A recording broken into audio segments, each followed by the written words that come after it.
Bonjour à tous, on se retrouve aujourd'hui pour une toute nouvelle vidéo news télé et aujourd'hui on va parler du renouvellement des fréquences de la TNT mais aussi de la commission d'enquête de l'Assemblée nationale sur le sujet. Vous allez tout savoir sur les démarches de renouvellement des fréquences, sur les chaînes concernées, les critères de ce fameux renouvellement, les objectifs de la commission d'enquête. On fera également un point sur les auditions de CNews.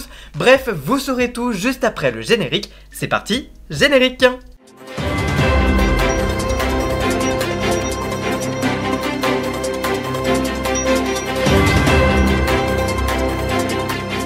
L'appel à candidature pour 15 fréquentes de la télévision numérique terrestre dite TNT a été ouvert il y a quelques jours par l'Arcom, le régulateur de l'audiovisuel français. C'est le début d'un processus pour déterminer quelles chaînes auront droit à émettre en France en 2025 sur la TNT. Voici tout ce qu'il faut savoir. Quelle démarche pour les chaînes? L'Arcom a indiqué dans un communiqué qu'elle laissait jusqu'au 7 mai prochain à midi pour signaler son intention d'être candidat à une de ces 15 fréquences, soit la moitié des chaînes de télévision. Puis chaque candidat aura ensuite jusqu'au 15 mai à midi pour déposer l'intégralité de son dossier de candidature. À la suite de ça, il y aura une phase d'audition publique et de sélection des dossiers à l'été, pour ensuite négocier les conventions des chaînes et enfin délivrer les fameuses autorisations d'ici à la fin de l'année 2024. Les nouvelles chaînes qui obtiendront une autorisation pourront commencer à émettre au plus tôt le 1er mars 2025 et devront le faire au plus tard le 1er septembre 2025.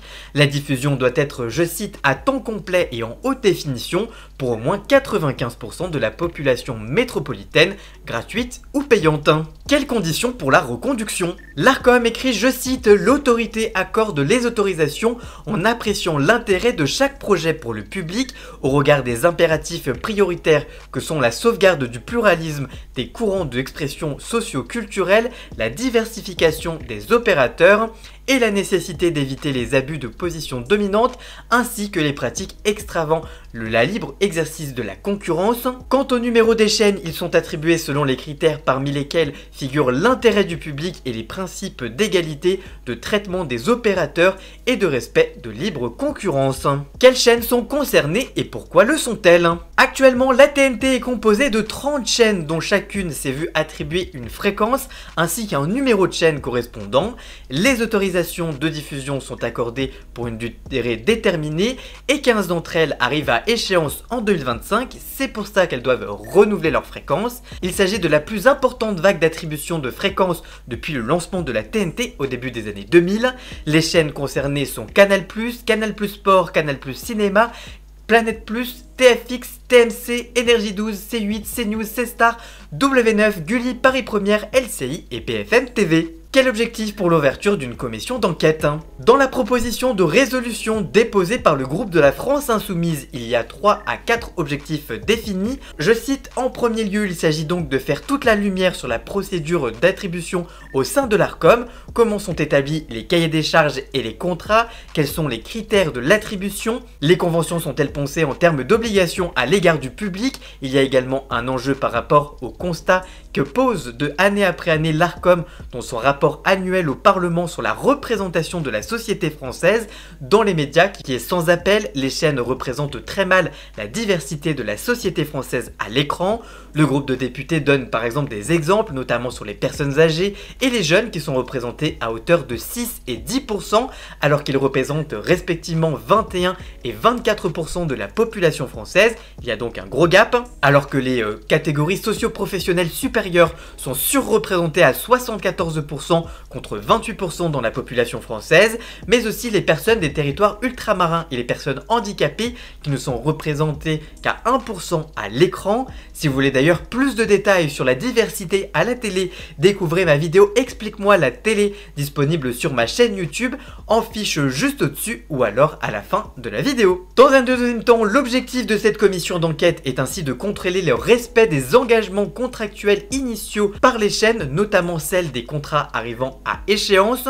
De nombreuses questions se posent, écrit les députés. Entre autres, quelles étaient leurs obligations en matière d'honnêteté, d'indépendance et de pluralisme de l'information et des programmes? Quels sont leurs engagements en matière de soutien à la création et à l'originalité? Quelle est la part de contenu violent autorisé, ainsi que la part de la publicité et du placement de produits? Quelles obligations en termes de protection des jeunes publics? Par ailleurs, quelles sont les obligations RSE pour les chaînes, ainsi que pour les obligations en matière de recrutement et de droits des salariés? Le troisième et dernier objectif de la commission d'enquête est de constater et d'évaluer les moyens à la disposition de l'Arcom pour contrôler ce fameux respect de l'engagement pris par les chaînes de télévision dans leur cahier des charges. Quels moyens sont actuellement mis à disposition de l'Arcom pour lui permettre une telle veille? Quels moyens l'Arcom a-t-elle choisi de développer pour contrôler et faire respecter les engagements pris par les chaînes? Bref, beaucoup de sujets qui sont donc au sommaire des différentes auditions des chaînes qui ont déjà débuté depuis quelques semaines par les auditions de TF1, de M6 et plus récemment du groupe Canal+, qui a beaucoup fait parler, notamment par la présence de Laurence Ferrari, Sonia Mabrouk et Pascal Praud qui étaient à l'Assemblée nationale avec les dirigeants du groupe Canal. Justement, que retenir de l'audition de CNews? Depuis quelques semaines, CNews est sous le feu des critiques et des observations au plus haut niveau de l'État, notamment après la décision du Conseil d'État sur le pluralisme d'opinion qui concerne toutes les chaînes mais qui vise particulièrement CNews, qui est souvent pointé du doigt en la matière. Ce jeudi 29 février, 8 dirigeants et grandes figures du groupe Canal+, dont Pascal Praud, Laurence Ferrari et Sonia Mabrouk étaient interrogés par l'Assemblée nationale, menée par le rapporteur de cette fameuse commission dirigée par Aurélien Saint-Ol. Le député de la France Insoumise leur a notamment reproché de ne pas assez modérer les propos tenus à l'antenne par les experts ou alors les invités qui sont sur les plateaux. Pascal Praud a alors répondu que, je cite, « Je fais 3h30 d'émission par jour, donc à peu près 60 heures d'émission par mois. On peut ne pas être assez concentré à ce moment-là, pas assez vigilant pour plein de raisons, et c'est tout le travail du modérateur, c'est notre mission de modérer tous les propos. À chaque fois qu'on fait une erreur parce qu'on ne modère pas un propos sur un plateau, on s'en veut et ça arrive, hélas, parce que nous sommes des êtres humains. » Par ailleurs, les figures de la chaîne à l'antenne ont fustigé la décision du Conseil d'État il y a quelques jours, considérée comme une forme de censure de CNews, bien qu'elle concerne toutes les chaînes de télé, on le rappelle. Laurence Ferrari a alors dit devant la commission d'enquête qui lui a posé la question, je cite, « Oui, nous pensions dans un premier temps que c'était uniquement destiné à CNews. Nous sommes très respectueux de cette décision maintenant.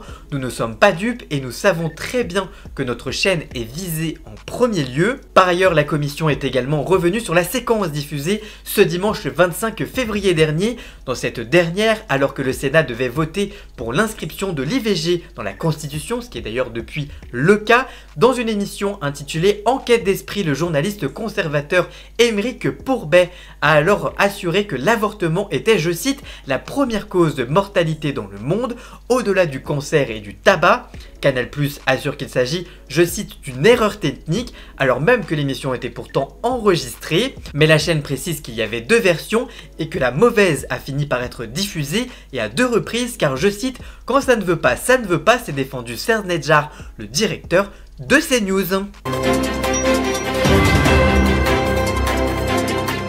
Voilà, c'est tout ce que l'on pouvait dire pour le moment sur le renouvellement des fréquences de la TNT, mais aussi sur l'ouverture de cette fameuse commission d'enquête de l'Assemblée nationale. Si cette vidéo vous a plu et informé, n'hésitez pas à la liker, à la commenter, à la partager sur les réseaux sociaux, à me rejoindre sur tous mes réseaux sociaux à moi. Tous les liens sont dans la description. N'hésitez pas également à cliquer sur le bouton rejoindre en bas pour prendre un abonnement de 3 € par mois afin d'avoir plein d'avantages et me soutenir.